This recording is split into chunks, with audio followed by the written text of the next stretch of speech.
네, 안녕하세요. 반입니다. 오늘 오전 9시 25분이고요.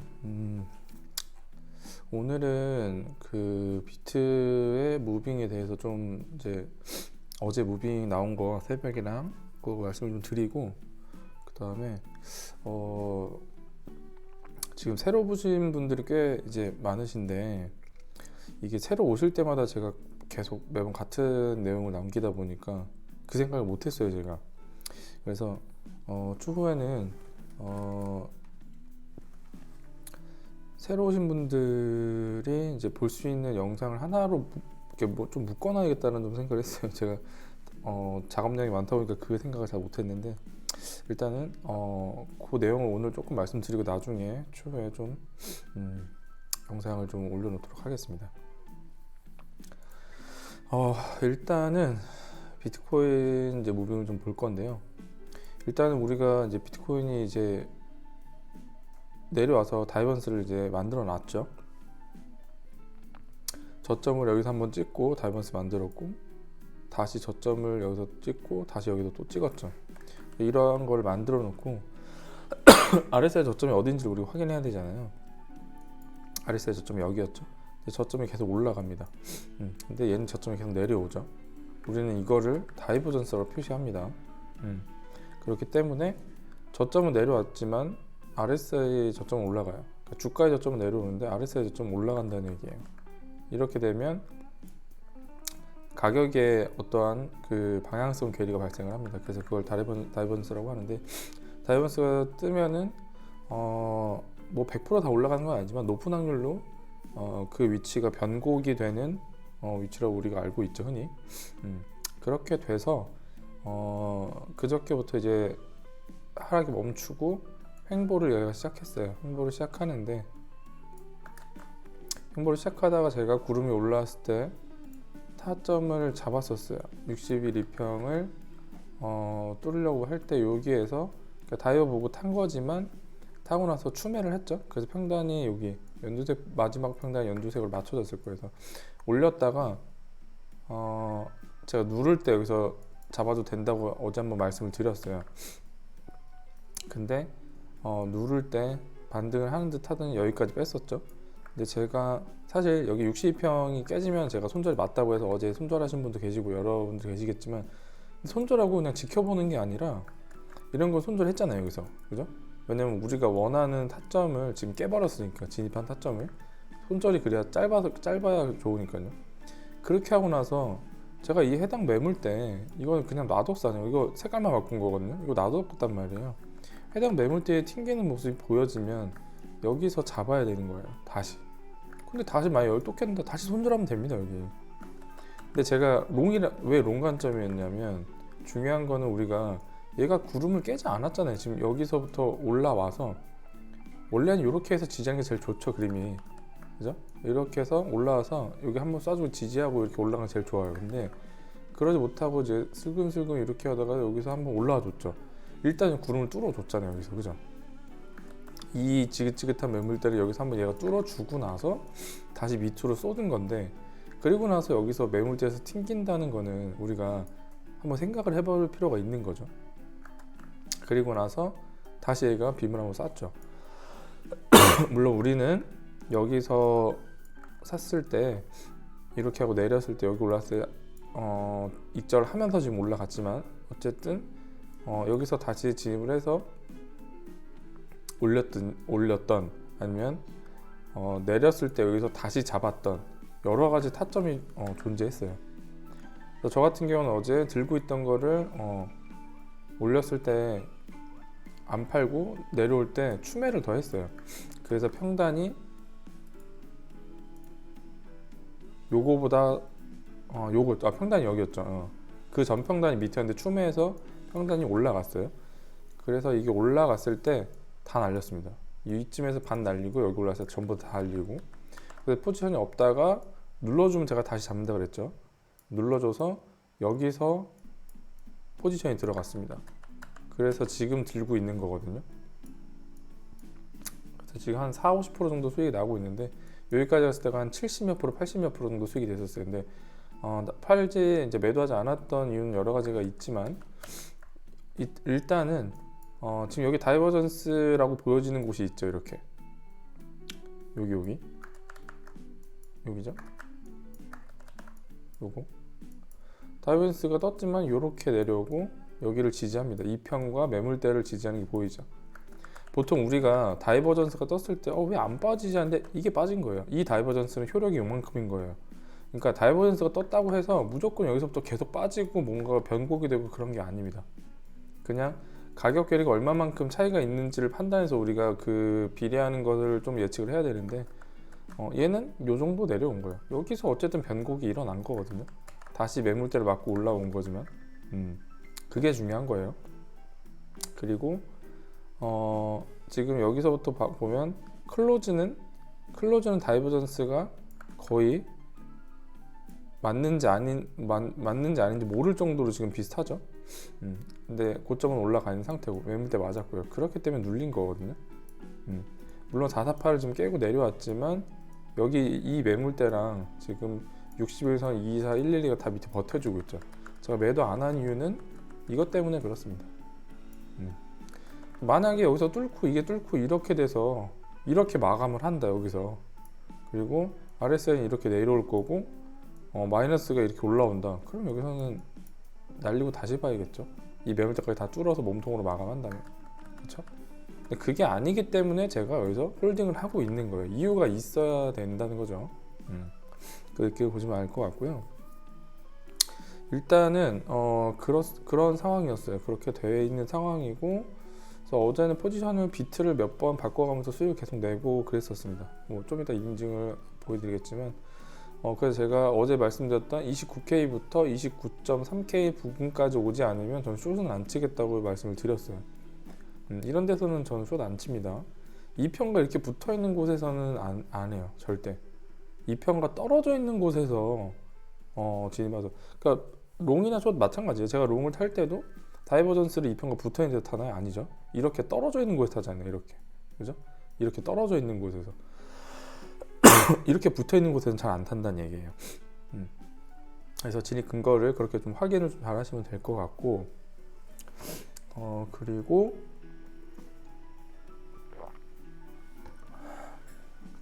어저께 요 DGO 대고 맞나요? 지금 벌써 또 올리네요.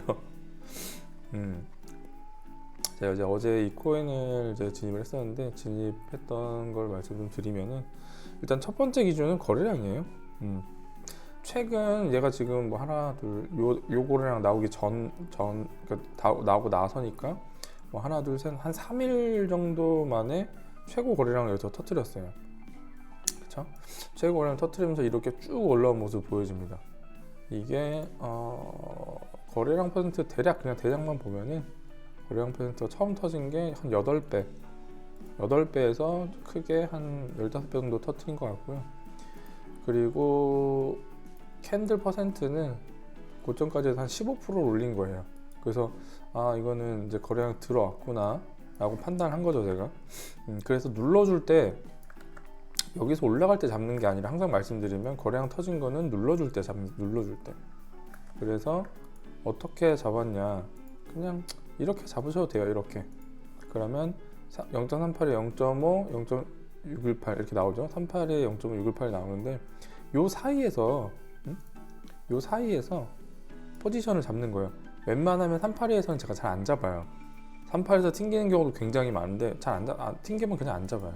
왜냐면 만약에 잡힌다고 하더라도 잡혀서 올라가면 땡겨주면, 잡혔는데 그대로 618개 내려오면 이 사이에 이 변동폭이 큰 애들은 굉장히 퍼센트가 너무 커서 위험합니다.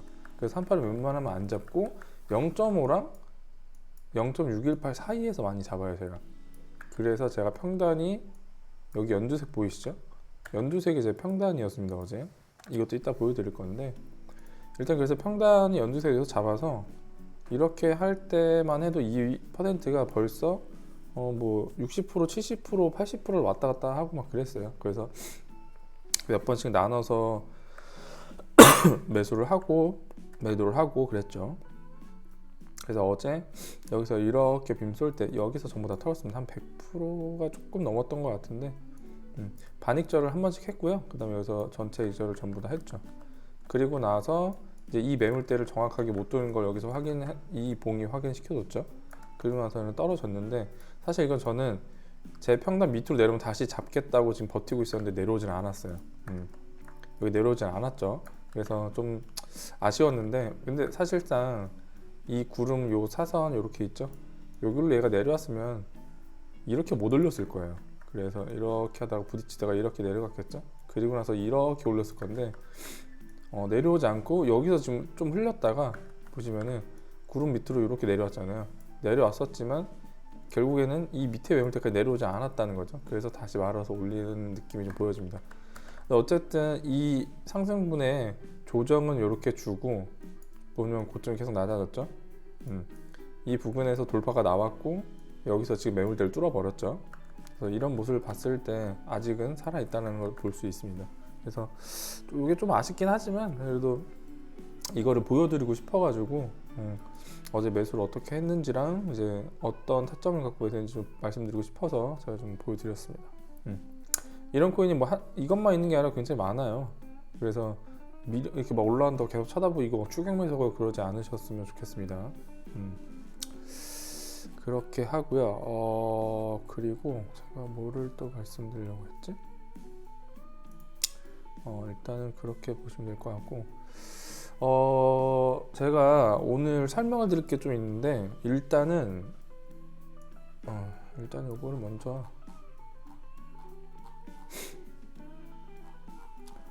이게 뭐 밀린 걸 다 하면은 너무 많으니까 그냥 어제 거랑 어제 거만 이렇게 살짝 보여드리면서 마무리하는 걸로 마무리된다. 어제 거 살짝 보여드리면서 하겠습니다. 자, 지금 현재는 뭐 다이버전스로 좀 많이 이제 매매를 하는 그렇게 하고 있고요. 잠시만요.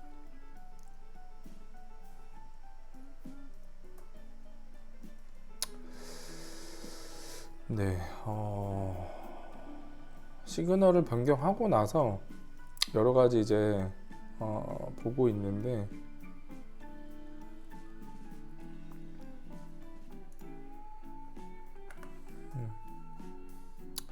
이런 식으로 이제 수익을 계속 내고 있었죠.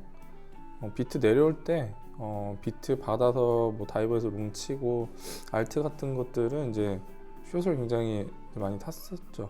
그렇게 해서 수익을 계속 비트랑 알트 번갈아가면서 수익을 계속 내고요. 그다음에 웅님 축하드립니다. 웅님이 요즘 이제 다시 확 살아나셔가지고 MP블루님 수익 축하드리고요. 혼난다 진짜님도 축하드립니다. 요즘 진짜 잘하시는 분들 너무 많으셔가지고 제가 가끔 이제 말할 게 너무 많으면 이렇게 영상으로 남겨드려요. 왜냐면 이제 워낙 이제 얘기할 게 많다 보니까 뭔가 카톡에다 쓰기가 너무 불편하고 잘 이해가 안 되실 것 같아서 이렇게 남겨드릴 때가 있어요. 비트가 지금 조금 내려오네요. 저는 구름 밑으로 만약에 제 평단이 여기인데 거의 비슷하겠죠? 구름 밑으로 내려와서 이 매물대 깨고 몸통으로 마감하면 종료할 예정이에요. 오늘 제가 말씀을 드릴게요. 그리고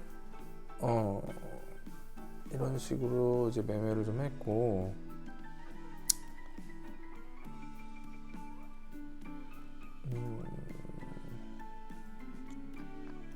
어제 이제 비트가 여기서 올라올 때 이렇게 올라와서 여기 닿고 눌리면 여기서 롱을 잡겠다 요 얘기를 했었죠. 여기를 하고 나서 혼난다는 수익도 내셨고 MP블루님도 수익차 많이 잘 내고 계시고 제가 이거를 보고 나서 상상해주님도 축하드립니다. MP블루 수익 많이 내시네. 많이 하셨구나. 수익 많이 내셨네. 축하드립니다. 아까 말씀드렸던 대구.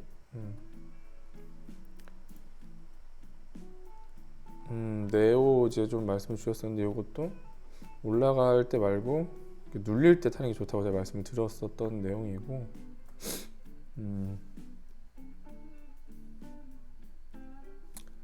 그리고 거래량 확인했던 거고,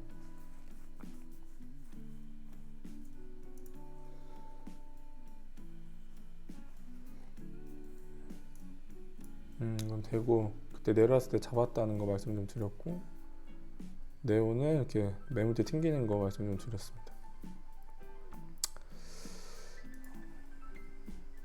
비트죠 이게. 비트코인 매물대 말씀 드렸고, 추가 반익했고, 그래서 비트가 어제 내려올 때 뭐 매물대 제가 28111, 28090 말씀을 드렸고, 성과금 어디서 뭐 어떻게 하는지를 좀 말씀을 드려놨었어요. 손절도 말씀을 드려놨었죠. 그리고 나서 제가 제가 말했던 얘기가 있는데 저는 평단에 대해서 버티는 중이다. 지금 마이너스 분들은 판단을 하셔야 된다 얘기 말씀드렸고, 올리고 누를 때 다시 진입해도 되고, 장대 회복 시가 기준으로 마지막으로 타협하겠다고 제가 말씀드렸고 나서 반전 신호가 나왔다고 제가 말씀드렸죠. 이게 뭐냐면 비트가 여기서 이렇게 내리다가 반전 신호가, 제가 여기서 말씀드렸거든요. 이 도지를 보고 말씀을 드렸고, 얘가 눌렀는데 꼬리를 달았잖아요. 그래서 더 정확했어요. 여기서 이제 시작을 했어요. 그 반전 신호 시작은 여기서부터 있었고, 여기서 한번 눌렀지만 빠지지 않죠. 계속 꼬리를 달고. 이 시간이 여기가 10시 15분이거든요. 10시 30분에 여기서 제가 말씀드린 반전 신호가 나왔는데 어떻게 될지 본다. 이제 왔다 갔다 하다가 결국 올렸죠. 그래서 왜 이 자리가 저는 욕심나는지 모르겠다고 제가 말씀드렸는데, 항상 우리가 여기가 그거예요. 속아서 숨절치면 쏘는 자리 있죠. 그런 자리입니다. 잘 기억해 두시면 좋아요. 그래서 제가 말씀을 좀 드려놨던 거고, 네, 그렇습니다. 저는 대고 여기서 홀딩 중이라고 말씀드렸고, 비트는 이렇게 물량 좀 덜어냈고, 위로 올라와서 물량 좀 덜고요. 여기서 전부 익절했다고 말씀드렸습니다. 여기 좀 올라왔을 때 3,9몇이니까 요 근처입니다. 그리고 요거는 여기서 반익절, 여기서 완익했을 거예요. 107%네. 그래서 완료됐었고, 요렇게 떠서 눌릴 때 제가 눌림목 진입 가능 구간을 말씀드렸죠. 여기. 그래서 저는 1차 진입 다시 했고, 눌러주면 구름 깨지면까지 계속 담겠다 했는데 조금만 담아지고 그냥 올라왔어요. 그래서 지금까지 들고 있는 거고요. 그래서 여기서도 파란색 여기 부분까지 가기 전까지는 쭉 안 보겠다 말씀을 드려놨습니다. 네, 이렇게 했었고, 어제에서 수익을 저도 꽤 많이 봤어요. 수익 꽤 많이 봤고 재밌게 했었습니다. 그리고 제가 이제 새로 들어오신 분들이 꽤 계시니까 몇 가지를 이제 말씀을 드려야 될 것 같아요. 일단 다이버전스를 아직 제대로 모르시는 분들이 좀 많아서 그 부분을 좀 짚어드리고, 그 다음에 시그널에 대해서 제가 조금 말씀을 좀 드리겠습니다. 자, 일단은 중요한 게 다이버전스는 사실 기본적인 내용으로는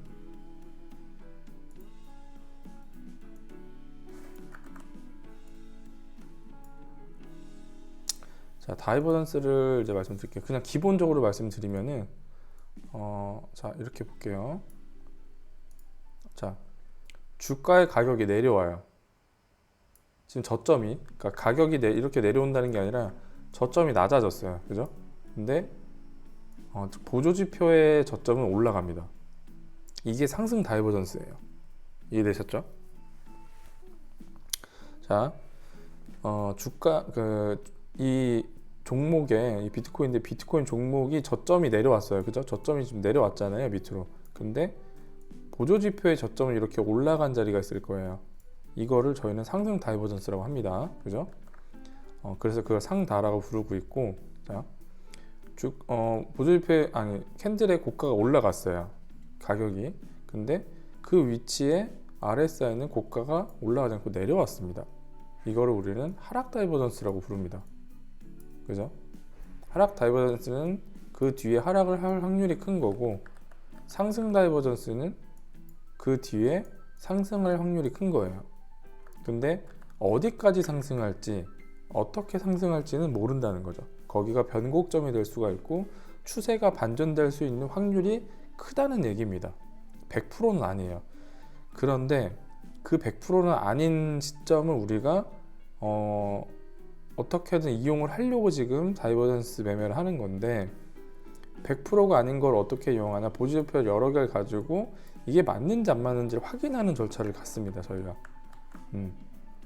자, 저점이 내려와서 RSI 보고 다이버전스가 맞아, 그럼 다음 봉에 진입이야 라고 생각할 수 있지만, 다음 봉에 진입할 수 있는 근거를 최소 3개를 만들자는 거예요. 뭐가 있을까요? RSI 하나 잡았어요. 다이버전스가 여기 성립이 됐어요. 그죠? 자, 매도 거래량이 여기서부터 저점이 더 내려왔으면 거래량이, 매도 거래량이 더 커져야지 정상입니다. 근데 매도 거래량이 줄었어요. 그죠? 매도 거래량이, 매도 압력이 줄었다는 얘기예요. 그러면은 반등할 수 있는 가능성이 좀 더 생겼다는 얘기로 받아들여지겠죠. 그럼 두 개가 나왔어요. 그죠? 자, DMI는 제가 어떻게 판단을 하죠? 파란색이 위로 가면은 마이너스 힘이 세다, 빨간색이 위로 가면 플러스 힘이 세다 말씀드렸죠. 자, 힘이 여기까지 있었어요, 이 저점에서. 근데 저점이 더 내렸으면 힘이 더 세야 되죠. 근데 DMI도 DMI도 힘이 더 약해졌어. 그럼 우리는 여기서 생각할 거 하나, 둘, 세 개가 다이버전스의 확률을 우리가 최소 3개는 만들어냈구나. 그럼 다음 번에서 진입해볼 만하다 라는 게 주어지는 거예요. 그렇게 됐을 때 우리는 여기서 다이버전스 롱이구나 라고 해서 이 봉에서 진입을 바로 시가에서 진행하는 겁니다.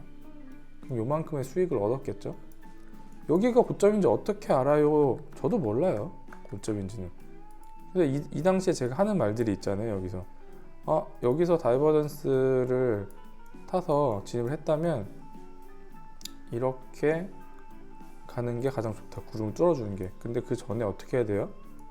여기서 거래량이 실려야 되고, 그러려면 60일 이평을 뚫어야 됩니다. 매물대를 뚫어야 되고. 근데 그 위치를 못 가요 지금 계속. 그죠? 이렇게 하다가 꼬리를 달고 이렇게 돼서 여기를 지나요. 그죠? 지나고 떨어지면 어떻게 돼요? 일단은 여기서 반 이상은 종료를 해야 된다는 게 나와요, 기본적으로는. 그렇지만 여기서 나는 종료를 버틸 거야 라는 거는, 내가 여기서 내 CD의 진입 비중이 되게 적고 더 들어갈 수 있다면 혹시 모르니까 여기서 한 반 정도만 날리고 내려오면 반을 더 받아보는 거죠. 제가 항상 그러잖아요. 저는 내려오면 더 받겠다라는 거는 내려올 가능성이 있다고 생각하니까 그렇게 하겠죠. 그런 것들을 염두를 해두시면 좋을 것 같습니다. 자, 기본적으로 RSI는 그렇게 응용을 하시면 될 것 같고요. 자, 우리가 시그널에 대해서 좀 얘기를 해봅시다.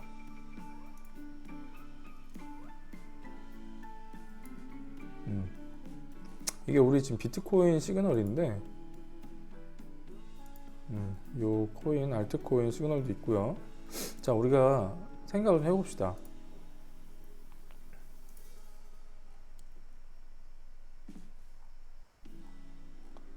이렇게 트뷰가 또 느려졌죠? 아닌가? 아니네요. 자, 시그널이라는 거에 대해서 우리가 좀 제대로 알고 매매를 할 필요가 있을 것 같아서 제가 오늘 요거까지만 설명드리고 마치도록 할게요. 이게 무슨 내용이냐면, 시그널이 뭘까요?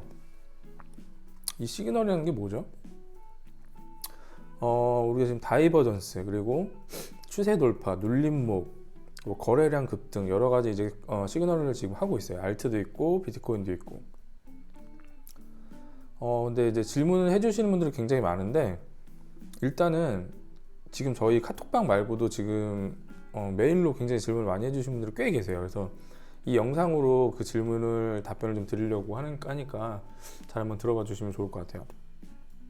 이 시그널이라는 거는 그 시그널에 롱이랑 숏 이렇게 나와서 뭐 어디에서 진입해라, 나와라 이런 개념이 아니에요. 보시면 진입 조건을 확인 구간이라고 되어 있어요. 진입 조건, 숏 진입 조건 확인 구간. 숏 이렇게 나온 게 아니라 숏 진입 조건 확인 구간. 이해되셨죠? 롱 진입 조건 확인과 숏 진입 조건 확인과 이런 식으로 나옵니다. 여기도 보시면 알트도 롱 진입 조건 확인 구간, 추세 돌파가 맞는지를 이 구간에서 확인을 하자는 거라는 개념이에요. 그렇죠? 숏 진입 조건 확인과도 마찬가지. 눌림목이 맞는지 그 위치가. 자, 왜 이렇게 뜨냐? 응? 이걸 그럼 어떻게 사용하는 거냐? 저번에도 말씀을 드렸지만 어떻게 하는 거냐? 자, 이 시그널이라는 거는 우리가 진입을 할 때 어디서든 우리가 어떤 예를 들어서 코인을 하나 진입을 할 건데, 예를 들어서 이렇게 횡보를 했어요. 근데 구름 위로 올라와서 진입을 할 거야. 그러면 우리가 여러 가지 이제 판단을 하게 됩니다. 판단을 하게 되는데 그게 뭔지는 모르겠어요. 그죠? 다 각자 이제 매매 기법이나 여러 가지가 많으니까. 근데 그거를 이 종목을 들어갈 건지 이 종목을 들어갈 건지 이 종목을 들어갈 건지 우리가 알아야 되는데 그걸 어떤 순서로 어떤 근거로 어떻게 고를 거냐는 거예요. 그거를 우리는 판단을 할 수 있게, 그러니까 시간을 좀 절약하자는 거예요. 제 말은 시그널로 그걸 좀 가려내는 거예요. 처음에 어떤 종목이 지금 추세를 돌파하고 있는데 봐봐 라고 하는 게 시그널입니다. 어떤 종목이 지금 눌린 것 같은데 봐봐. 그게 숏인 것 같은데 네가 한번 봐봐. 맞으면 들어가. 이 종목도 숏인 것 같은데 추세 돌파, 밑으로 지금 추세를 돌파한 것 같거든. 숏인 것 같은데 네가 한번 확인해봐. 이런 개념이에요. 이해되셨나요? 시그널은 지금 이 시그널을 보고 매매를 하려고 하는 여러분들의 시간을 줄여주고 도움을 주는 역할을 하는 거예요. 이 시그널로 인해서 그냥 매수 매도를 하는 게 아니라 이 시그널 그냥 여기서 그냥 돌파하니까 롱치고 여기도 롱치고 눌렸으니까 롱치고 이런 게 아니라 시그널이 맞는 곳이 많겠죠. 아닌 곳도 있겠지만, 근데 그 부분을 보고 여기서 눌림목 롱 시그널 뜨면은 여기가 눌림목이 맞는지를 보자는 거예요. 여기가 눌림목이 맞는지, 눌러준 자리가 맞는지, 여기가 추세 돌파하려는 자리가 맞는지를 보고 진입하는, 내가 확인을 하자는 거예요. 여기서 이미 얘가 코인을 골라주잖아요. 9시에 9시에 지금 보니까 하나, 둘, 셋, 넷, 5개를 골라줬네요. 이 5개 중에서 이 5개 중에서 이제 시그널이 나왔는데 칠리즈는 롱 추다, 그냥 한번 볼게요. 한번 보죠. 칠리즈 보죠. 9시에 롱 진입식을 떴습니다. 9시. 여기네요. 여기 위로 빔을 쐈었죠. 자, 이게 추세 돌파인지 아닌지를 봐야 돼요, 우리가. 그죠? 근데 제가 항상 말씀드리죠. 자, 얘가 추세가 이렇게 내려오고 있어요. 그죠? 근데 여기서 빔을 딱 쐈어요. 그러면 우리가 판단할 수 있는 게 뭐죠? 고점에서 피봇이 되는 곳을 이렇게 이어요. 그럼 얘가 여기를 돌파하면서 시그널을 떴겠죠? 근데 다시 안으로 들어와서, 그러면 이게 뭐예요? 손절이죠. 이거 손절이잖아요. 판단할 수 있는 거예요. 자, 또 볼게요. ACH 숏 진입 조건 눌림목이라고 나와 있어요. ACH가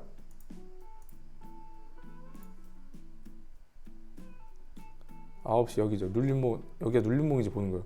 자, 얘는 코인이 이렇게 계속 종목이 오다가 이렇게 위로 올라왔어요. 그죠? 이렇게. 근데 눌림목이 여기서 한번 뜨고 여기서도 떴네요. 2개가 떴어요. 그죠? 눌림목이 맞냐 보자는 거예요. 눌림목이. 근데 제가 봤을 때는 저는 많이 봤으면 안 탔을 것 같아요. 왜냐면 눌림목은 사실 이 부분에서 떠야 맞아요. 여기서. 그죠? 요렇게 이 두 지점에서가 타기 좋은 자리였고, 근데 만약에 이렇게 올라온 걸 보고 나서 여기서 숏이 떴으면 탔을 수도 있긴 한데 좀 애매했죠. 일단은 구름 밑으로 좀 내려오고 있지만 여튼 이런 자리를 확인했어요. 그래서 하나만 더 볼게요. 솔라나 아니 솔라 이게 SXP는 솔라예요. 솔라나는 SOL입니다. SXP 롱 진입 조건 확인 구간. 이것도 9시죠? 뭐죠 근데 이게 눌림목 9시. 자 얘도 똑같네요. 여기서 중요한 거 얘는 구름 밑에인데 그죠? 구름 밑에 있죠. 근데 이렇게 되다가 여기 있죠. 여기 9시거든요. 이것도 분명히 위로 올렸을 때 추세가 지금 보이잖아요. 이렇게 그죠? 여기를 뚫었을 때 떴을 거란 말이에요. 근데 중요한 건 뭐예요? 얘는 구름 밑에 있죠. 안 한다는 거예요. 그죠? 자 지금 볼게요. 벌써 시그널을 하나 둘 셋 뭐 한 세네 개 확인한 것 같은데 세네 개 확인했을 때 맞는 게 얘 아니었고 그 다음에 칠리주도 아니었고 아니 맞는데 이거는 우리가 손절이 된 거고 그 다음에 ACH 얘는 뭐 수익을 봤을 거고 뭐 이런 식으로 좀 보여지는데 그리고 솔라 이건 아니었고 그죠? 자 지금만 봐도 시그널 4개 중에서 아닌 게 2개고 손절이 하나고 먹은 게 하나예요. 아닌 거 2개 아니었어. 이건 안 타는 거예요. 4개 중에 안 타는 거였고 2개를 탔는데 하나는 손절이고 하나는 먹었어요. 자 이렇게 되면은 우리가 확인할 수 있죠. 전부 다 타는 게 아니구나라고 알 수 있단 말이에요. 확인을 해야 된다는 거예요. 확인을. 이해되셨죠? 이거 이해되셔야 됩니다. 이게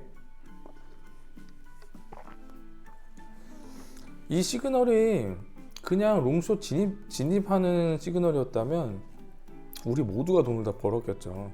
그게 100% 맞다고 하면. 근데 많이 들어보셨을 거예요. 지표로 만든 시그널은 100%는 절대 없습니다. 이 100%라는 거는 이건 할 수가 없어요. 100%는 절대 있을 수가 없습니다.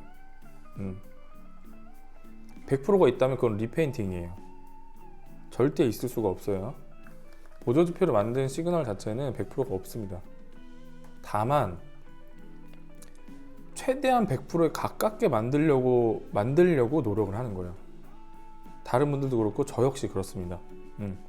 최대한 100%로 만들려고 가깝게, 그러니까 100%가 아니라 100%에 가깝게 만들려고 노력하고 있고 100%는 안 되지만 100% 가깝게는 돼요. 네, 그걸 제가 지금 하고 있는 거고요. 이해되셨죠? 그래서 저는 그거예요. 우리가 튜브가 자꾸 느려지네. 뭐 이렇게 옮기기만 하면 이렇게 느려지죠? 비트가 좀 내리긴 하네요. 자, 우리가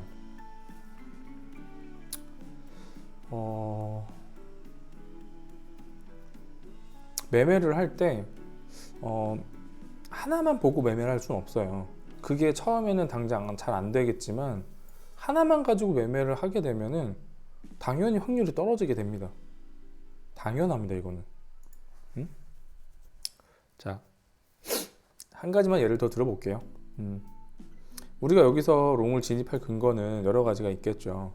다이버전스가 떴었고 이 저점을 탈환하지 않았어요. 1번, 그죠? 그리고 50선 부근에서 계속 이렇게 위로 갔다 내려갔다 위로 갔다 내려갔다 하고 있었고 DMI도 계속 크로스가 계속 되고 있었고 그죠? 방향성이 안 정해져 있었지만 우리는 그 전에 확인할 수 있는 게 뭐죠? 다이버전스 첫 번째잖아요. 두 번째 구름 위로 올라왔었다는 점, 이걸 외형들 한번 뚫어놨다는 점, 그죠? 두 번째죠. 그다음에 세 번째, 여기가 숏이 아니라는 근거는 뭐죠? 얘가 2평을 들어 올렸잖아요. 2평이란다. 캔들을 들어 올렸잖아요. 여기서, 그죠? 캔들을 들어 올렸어요. 그리고 이 다이버전스를 안 타는 건 왜 안 타죠?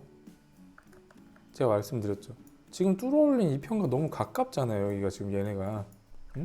그럼 우리가 먹을 수 있는 게 굉장히 적다는 거예요. 적다는 거. 그죠? 내려와봤자 적다는 거죠. 왜냐하면 다이버전스가 떴다고 해도 2평이 가깝고 매물대가 가까우면 거기서 튕길 거란 말이에요. 근데 거기서 숏을 왜 치냐고요. 롱을 쳐야지. 그죠? 기본 개념이 그래요. 물론 지금 여기서 다이버전스 뜨고 이렇게 빠질 수도 있어요. 여기까지 다시 한번. 그렇지만 뭐 그런 예상도 하겠죠. 그렇지만 우리는 그거 그렇게 되기 전에 이미 평단이 밑에 있고 여기 이 매물대 몸통으로 뚫어서 마감하면 나올 거예요. 그 내려오면 다시 롱 잡을 거고요. 근데 여기서 이제 구름 밑으로 내려오면 말이 달라지겠죠. 롱을 잡는다는 게 지금 형성이 안 되겠죠. 롱을 잡으려면 여기서 튕겨서 올라와야 돼요. 이렇게. 그리고 지지를 이런 데서 해주고 올라가 이런 데서 롱을 잡는 겁니다. 아니면 저처럼 지금 밑에서 홀딩하고 계신 분들은 홀딩을 하는 거고 추매를 여기서 뚫으면 다시 할 수 있겠죠. 224를 지지하면 448을 지지하면 이해되셨죠? 그래서 매매를 할 때 여러 가지를 좀 보고 매매를 해야 돼요. 매물대도 봐야 되고 이평도 봐야 되고 구름도 봐야 되고 정별인지 역별인지도 봐야 되고 지금 현재 위치도 봐야 되고 15분 봉도 봐야 되고 1시간 봉도 봐야 되고 4시간 봉도 봐야 되고 5분 봉도 봐야 되고 다 봐야 됩니다. 전부 다. 응? 전부 다 봐야 되는데 그거를 하기 힘드니까 그렇게 하기 힘드니까 우리가 그러면 어떤 기준을 정해서 그 기준에 부합하면은 진입을 하고 아니면 진입하지 않고 진입을 했다 하더라도 아니면 종료를 하고 이런 기준을 세우자고 해서 만든 게 시그널입니다. 이 시그널을 이렇게 이용하고 내가 시간을 좀 더 절약할 수 있게 하려고 하는 게 시그널이고요. 그리고 지금 아까 전에 또 이제 질문 주신 거는 계속 뭐 숏이 나오고 하락다면서 뜨는데 왜 계속 롱을 타냐 우리는 계속 얘기를 하잖아요. 같은 맥락이죠. 제가 지금 얘기했던 거랑. 그래서 그런 부분들을 이해를 하셔야 돼요. 뭐 저희는 지금 카톡방 소통방이 사실 어디 다른 유튜브처럼 실시간으로 막 뭐 내가 얼마 벌었니 뭐 했니 이런 거를 알리는 방송도 아니고 그리고 그렇다고 100% 교육 방송도 아니에요. 뭐 여기 학원도 아니고 뭐냐면 매매를 어렵게 하고 계신 분들 있죠. 그분들의 좀 숨통을 트여주기 위해서 지금 제가 이렇게 하고 있는 거예요. 매매를 너무 어렵게 배우셔서 어렵게 하시는 분들이 많으실 거예요. 저 역시 그랬고 그래서 그 부분을 조금 숨통을 트이게 그리고 잘못되는 이제 매매 습관을 좀 바르게 고쳐줄 수 있으니까 바르다고 얘기하면 좀 그런데 좀 좋게 바꿀 수 있게 할 수 있는 그런 방법들을 제가 좀 제시를 해드리는 거고 제가 계속 말씀드리지만 기본적인 내용은 예를 들어 제가 저번에 설명드렸잖아요. 뭐 다이버전스라든지 이평선이라든지 거래량이라든지 뭐 캔들이라든지 이런 기본적인 내용도 있죠. 뭐 RSI라든지 이런 거는 유튜브나 구글에 검색하면 진짜 엄청나게 많은 양이 나옵니다. 엄청나게.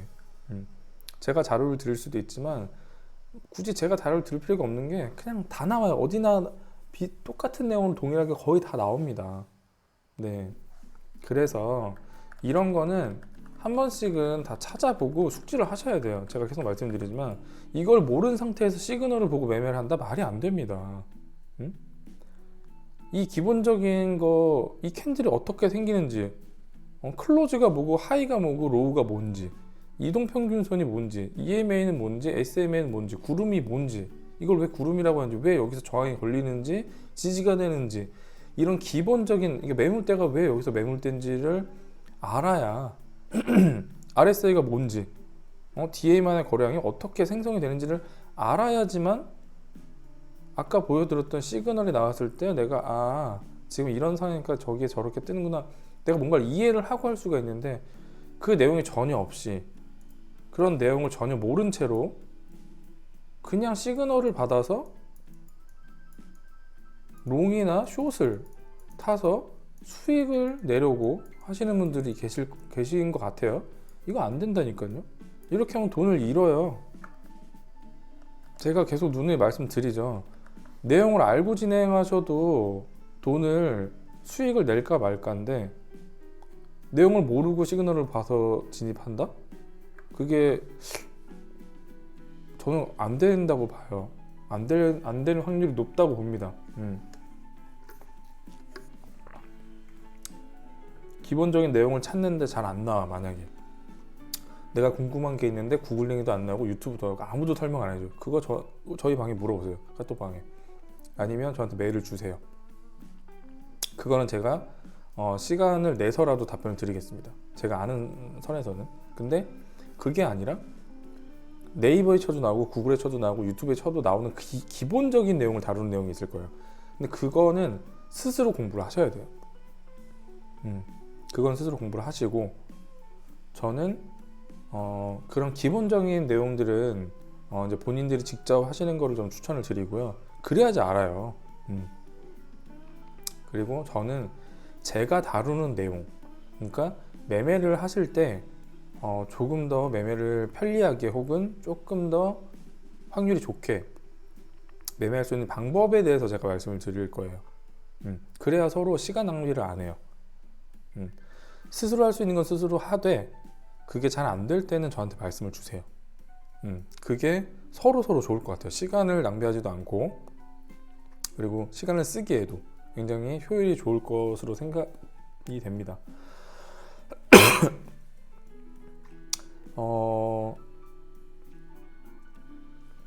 네, 그렇게 되고요.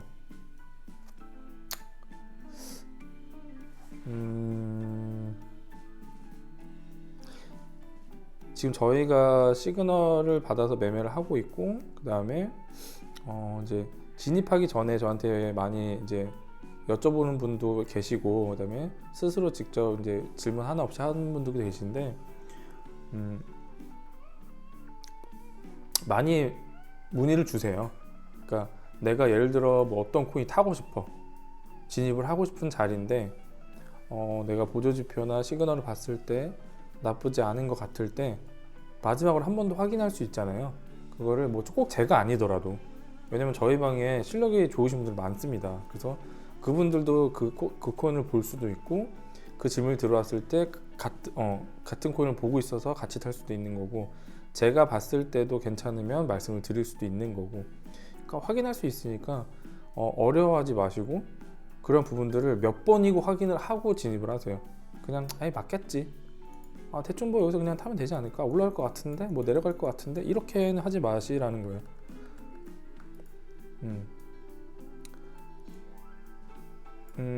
그리고 이 레버리지나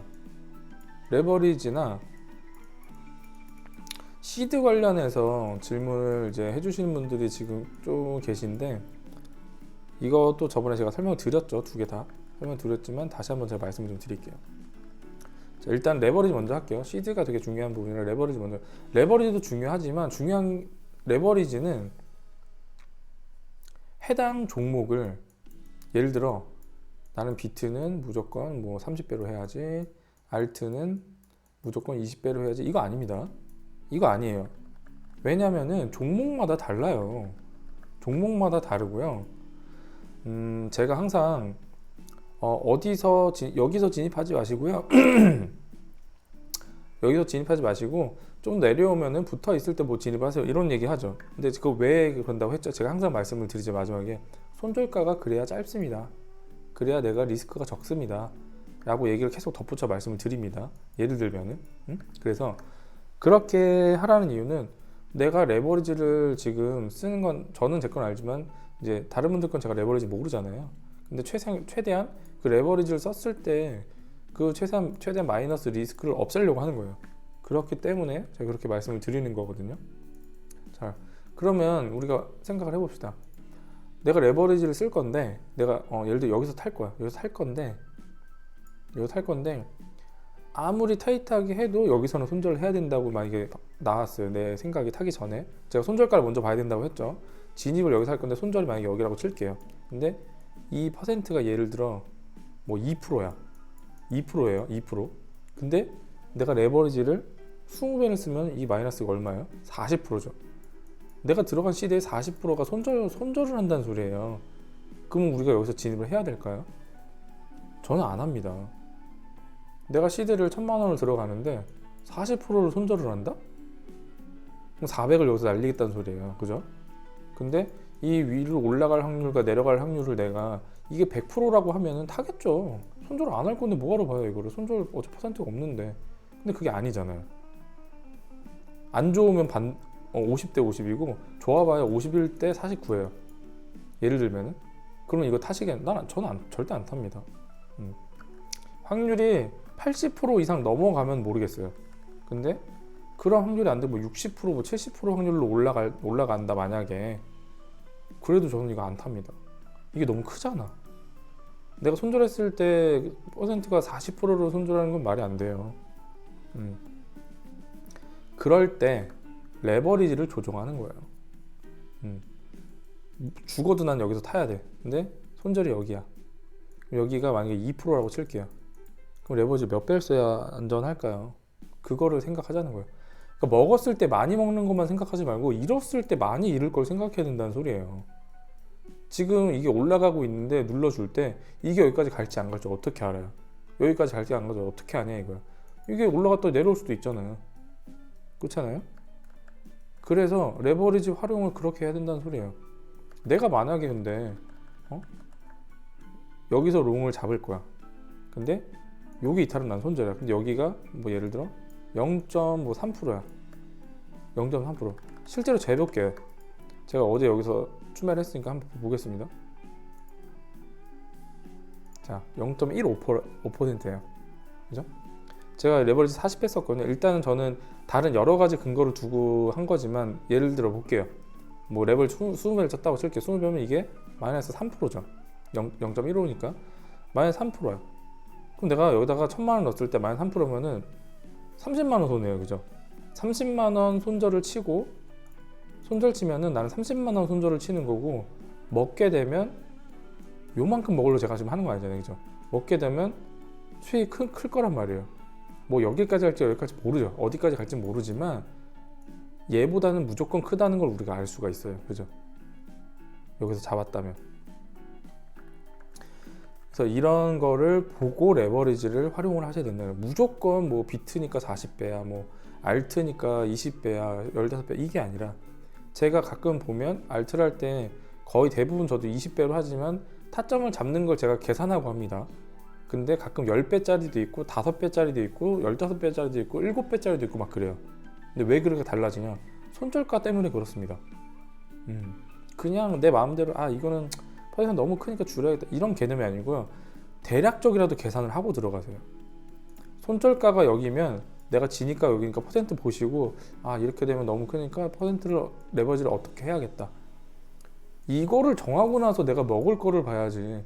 먹을 것만 보고 여기까지 가면 여기까지 하면 내가 뭐 한 2천만 원 먹겠다. 근데 손절하면은 600만 원이야. 그러면 손익비가 좋은데 이게 이런 개념이 아니라고요. 600만 원 먹고 2천만 원 먹는 건 손익비가 좋죠. 이게 맞다고 하면 손익비가. 근데 여기까지 갈지 안 갈지에 대한 근거를 알고 하는 것과 모르고 하는 건 다르다는 거예요. 근데 어쨌든 손절비가 내가 여기다가 100만 원 뭐 예를 들어 투입 시드가 100만 원인데 마이너스가 40%다 이런 거 하지 마시라고요. 여기 손절 보는 범위를 짧게 하라는 거예요. 여기를. 그렇게 짧을 때 레버리지를 조금 더 쓰는 방법과 너무 길면 레버리지 줄여서 쓰는 방법, 이런 것들을 좀 생각을 하자는 거예요. 자, 그리고 두 번째 시드 관련된 부분인데, 제가 항상 그래요. 이 시드에 대해서 말씀을 드릴 때 뭐 이것도 그렇지만 항상 제가 그렇습니다. 수익을 내고 있어요.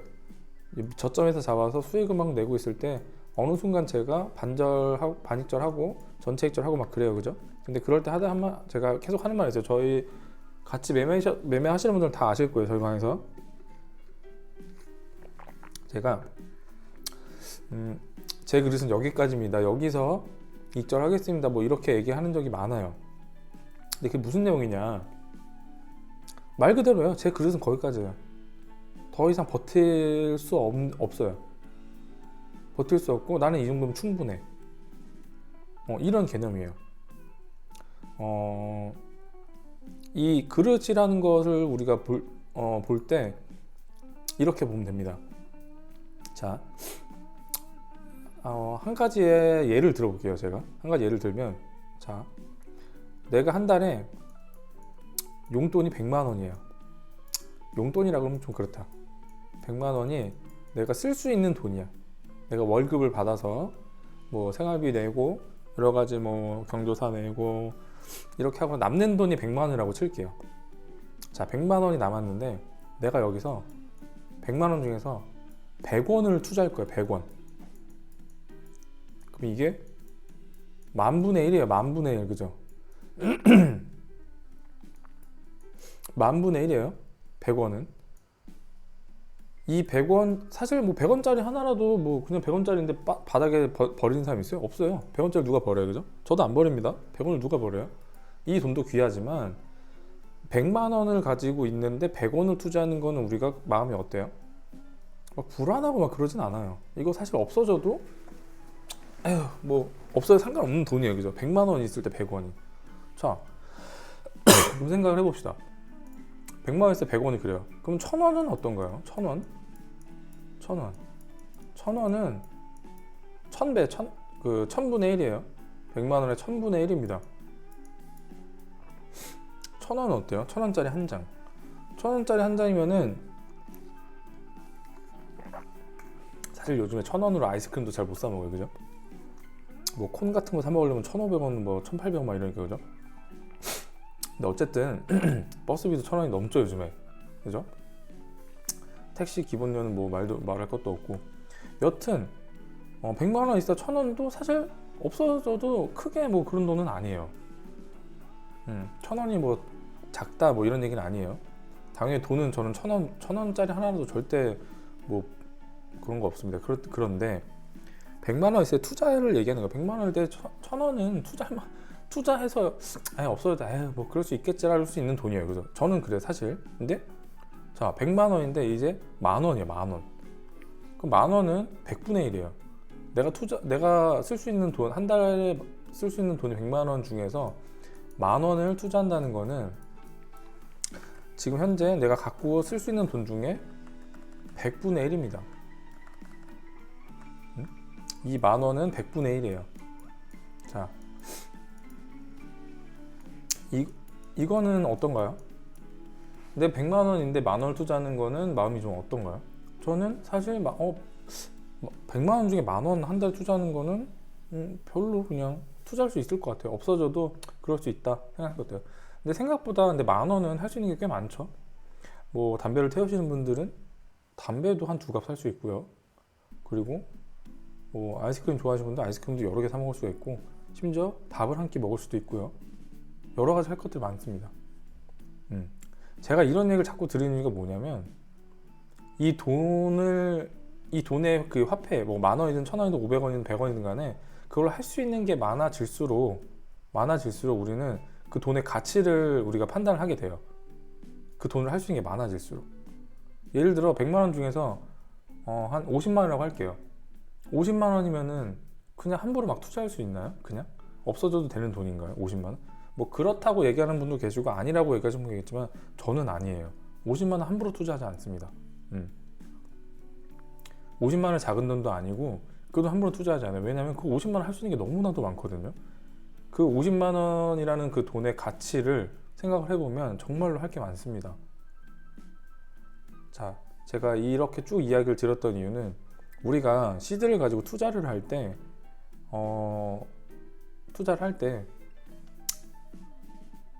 내 그릇만큼 투자를 하고 그릇만큼 먹고 나온다는 개념이 세워져야 돼요. 그걸 어떻게 판단을 해요? 내가 그릇이 얼만큼인지 어떻게 알아라고 하시죠? 네, 그래서 말씀드리는 거예요.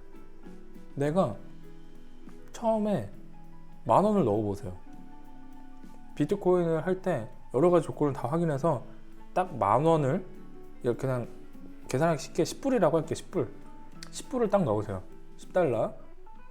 그랬을 때 내가 잠이 안 오거나 밥을 못 먹고 계속 그걸 확인한다든지 이러면 본인의 그릇이 지금 투자에 대해서 비트코인 투자할 때 본인의 그릇이 그 10불보다 안 되는 거예요. 이해되셨죠? 그러니까 이렇게 기준을 잡자는 거예요. 잡자고. 자, 근데 10불 넣어도 괜찮아. 그냥 뭐 이게 뭐 수익을 가져다 주던 아니면 뭐 마이너스가 되던 나는 그냥 테스트를 하는 거야 라고 생각하시는 분들 있을 거예요.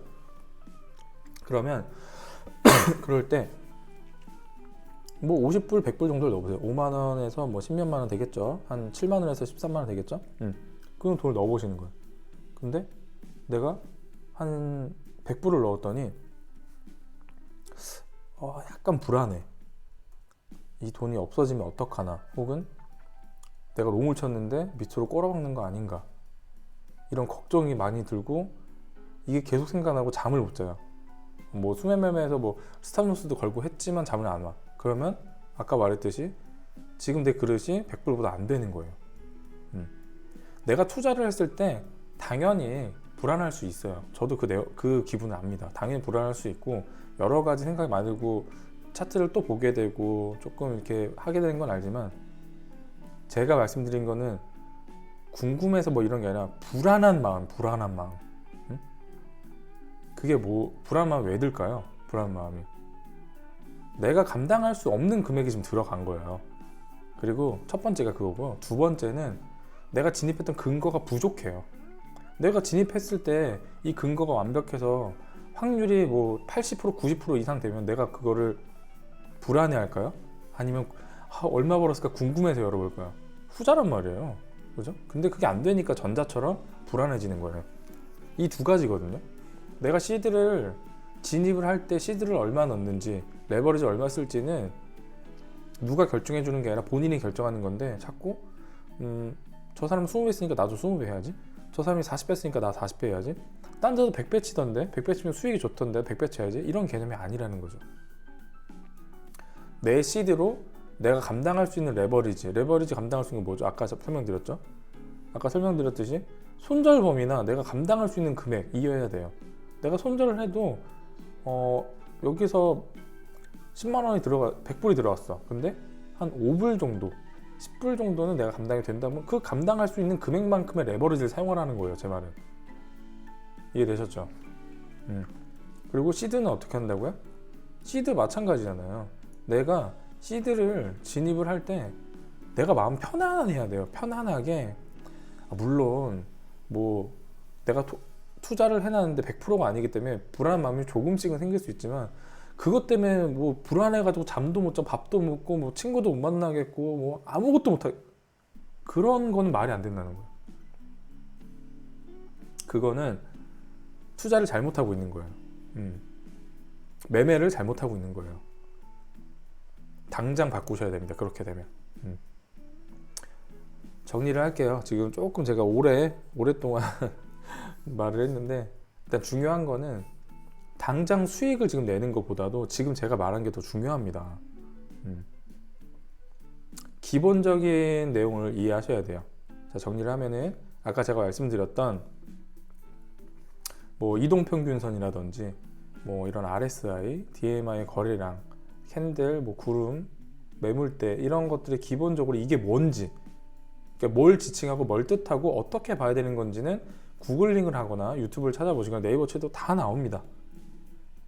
정말 훌륭하신 분들이 많기 때문에 그분들이 아주 세세하게 자세하게 써놓은 내용들이 많습니다. 그걸 보시고 저 사람들 말하는 이게 이거구나, 이해를 하세요. 첫 번째예요, 이게.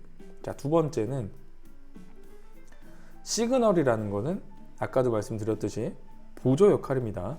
나를 보조해 주는 거예요. 내가 매매를 할 때 내 시간을 아껴주고 나를 보조해 주는 역할을 하는 거예요. 저게 매수 매도의 시그널이 될 수도 있지만, 그 전에 내 시간을 절약해서 야, 여기가 지금 롱인 것 같은데 눌림목인지 확인해봐. 맞으면 타, 아니면 타지 마. 이런 식으로 알려주는 역할을 하는 겁니다. 이해되셨죠? 자, 그리고 세 번째는 레버리지와 시드. 레버리지는 말 그대로 내 돈이 아니에요. 레버리지를 쓴다는 거는 내 돈이 아니에요. 근데 조금 더 효과를 가져다 주기 위해서 지금 거래소에서 진행하는 거잖아요. 자, 내가 10,000원 있을 때 10배 레버리지 치면 나는 10만 원 가지고 할 수 있는 거예요. 대신 리스크가 좀 더 커지겠죠. 이런 개념이기 때문에 그거를 그냥 남들이 한다고 100배, 200배, 뭐 50배, 30배 이거를 그냥 따라서 하는 게 아니라, 내가 진입할 지금 이 종목의 손절가를 확인한 뒤에 그 손절가에서 손절이 됐을 때 내가 감당할 수 있는 만큼의 레버리지를 쓰라는 거예요. 수익을 냈을 때 100배를 치니까 엄청나게 버는구나, 그럼 100배를 쳐야지, 이런 개념으로 다가가는 게 아니라는 거예요. 이해되셨죠? 수익을 보고 레버리지 치는 게 아니라 손절가를 보고 레버리지를 변경하시라는 거예요. 자, 그리고 마지막 시드. 이것도 내가 감당할 수 있는 금액으로 진입을 하세요. 내 시드가 총 전 재산이 100만 원인데 100만 원을 투입한다? 그건 도박이잖아요, 도박. 저는 지금 여기서 도박을 하는 게 아니에요. 물론 최고의 확률을 가지고 노력하고 있지만, 최고의 확률을 가지려고 노력을 하고 있지만 그 확률이 100%가 아니기 때문에 항상 말씀드린 거, 리스크는 언제나 있습니다. 그 리스크를 언제나 있지만 그걸 삭제하려고 하고 있고, 그 리스크에 대한 부분을 최대한 없애고 우리가 높은 확률의 투자를 하려고 하는 거니까요, 그죠? 그렇지만 그 상황에서도 우리는 리스크를 만들어내면 안 되고 리스크를 없애야 된다는 겁니다. 그러려면 시드를 내가 감당할 수 있는 금액만 넣어야 되고, 그 감당할 수 있는 부분만 넣을 때도 레버리지를 마찬가지로 그렇게 써야 된다는 거죠. 이해되셨죠? 자, 오늘 제가 말이 좀 길었는데 일단은 기본적인 내용이에요. 전부 다 기본적인 내용이어서 꼭 이 내용을 이해를 하셨으면 좋겠습니다. 꼭. 그리고 지금 이 내용이 들어도 이해 안 되시는 분들은 일단은 기본적으로 제가 처음에 말씀드렸던 기본 차트에 대한 이해 있죠? 이평선, 뭐 일목균형표, RSI, 뭐 DMA 거래량, 이거를 먼저 숙지를 다 하시고 나서 저한테 다시 말씀을 주세요. 그럼 제가 순서대로 어떻게 해야 되는지를 알려드릴게요. 순서대로. 제가 순서를 말씀드렸지만 난 이해가 잘 안 된다고 하시는 분들은 그렇게 해주세요. 일단은 먼저 그거부터 숙지를 하고 이해하고 저한테 오시면 됩니다. 이해되셨죠? 자, 일단은 오늘 그렇게 해서 일단은 제가 이제 드리고 싶은 말씀을 좀 드렸고요.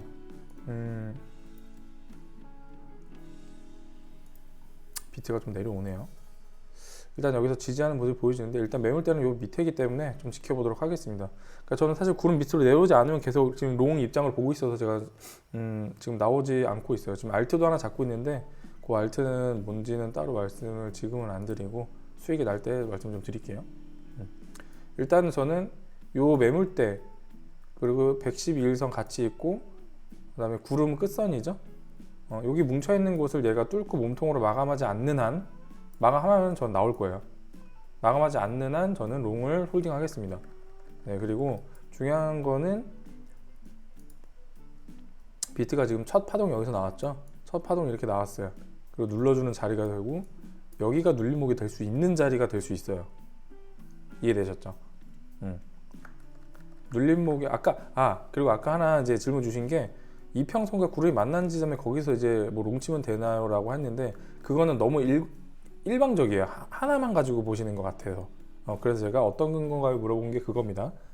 그래서 물론 이런 데가 눌림목, 맥점이 딱 될 수 있어요. 그렇지만 그것만 보고 매수하시는 게 아니니까, 그죠?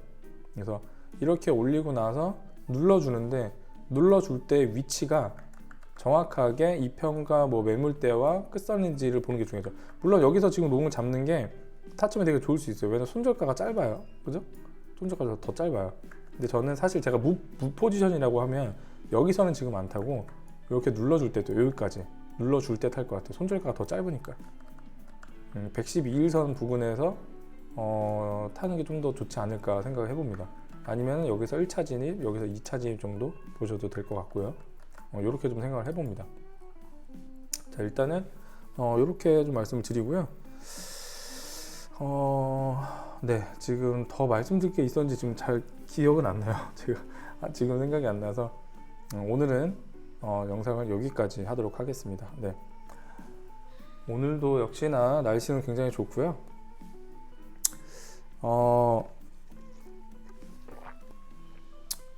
제가 다음 영상에서는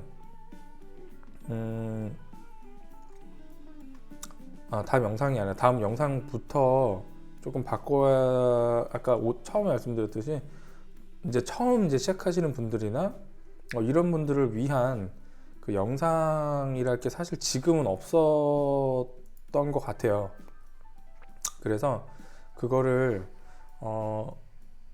좀 생각을 해서 제작을 한번 해보겠습니다. 그래야 이제 서로 좀 편할 것 같아서, 저도 이제 이거를 하는 게 처음이다 보니까 유튜브 자체를 이제 올해 처음 하다 보니까 여러 가지 이제 그런 이제 고충이 있네요. 그래서 그런 부분들을 제가 어떻게든 말을 해보도록 하겠습니다. 네, 네, 일단 긴 영상 지금까지 시청해주셔서 감사하고요. 오늘도 유익하셨다면 구독과 좋아요 꼭 부탁드리고, 오늘도 역시나 성토하셔가지고 꼭 익절로 나오시길 바라겠습니다. 네, 감사합니다.